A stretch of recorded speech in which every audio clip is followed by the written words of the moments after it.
ইসলামে ব্যভিচারের মতো কোনো বিষয় দেখলেও আপনি বলতে পারবেন না।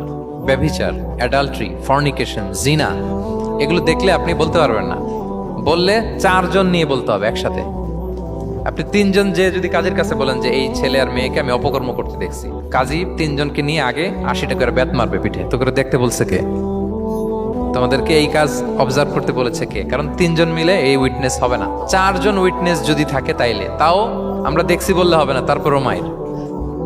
আরো রলি আমি বলি, 4 জন এসে যদি বলে যে আমি একজন নারী একজন পুরুষকে নেকেড অবস্থায় এই ঘরে প্রবেশ করতে দেখছি, তারপর কাজে নিয়ে 4 জনের আশীর্বাদ দিবে, এতেও প্রমাণিত হয় নাই। তারা হয়তো একটা জায়গায় অবস্থান করেছে কিন্তু বড় ধরনের কোনো পাপের সাথে লিপ্ত হয় নাই হয়তো। তার মানে একেবারে চাক্ষুষ, তাও নারী দিয়ে এই উইটনেস হবে না। 4 জন পুরুষ এই পাপ কাজের চাক্ষুষ সাক্ষী ছিল, এটা যদি বলে, সব কিছু যদি মিলে যায়, তারপরে তাদেরকে শাস্তি দেয়া যাবে। এর আগে সম্ভব না। এটা কোনো মানুষ কোনো পাপ কাজ এভাবে লোকচক্ষুর সামনে কখনো করে না। তার মানে দেখেন এটা কেন এরকম শক্ত করা হলো, যাতে আপনি না বলেন। কারণ বলতে গেলে আপনি আরো মাইর খাবেন, অপবাদের শাস্তি পাবেন।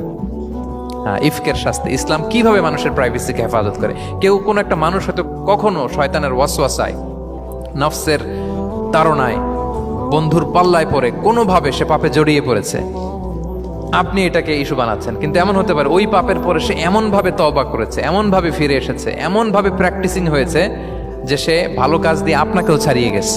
আপনি আটকায় যাবেন কিন্তু কিয়ামতের দিন ও আটকাবে না। এরকম হতে পারে কি পারে না? তো ওর পিছনে লাগছেন কেন আপনি? আপনি আপনার ইস্যু দেখেন, আপনি কতটা প্র্যাকটিসিং হতে পেরেছেন, আপনি কতটা শুদ্ধাচার আনতে পেরেছেন আপনার জীবনে, সেটা দেখতে হবে। যেন খবরদার, ওয়ালা তাজাসসু, গোয়েন্দাগিরি করো না, কারো প্রাইভেট বিষয় নিয়ে নাক গলাতে চেয়েও না। সুবহান।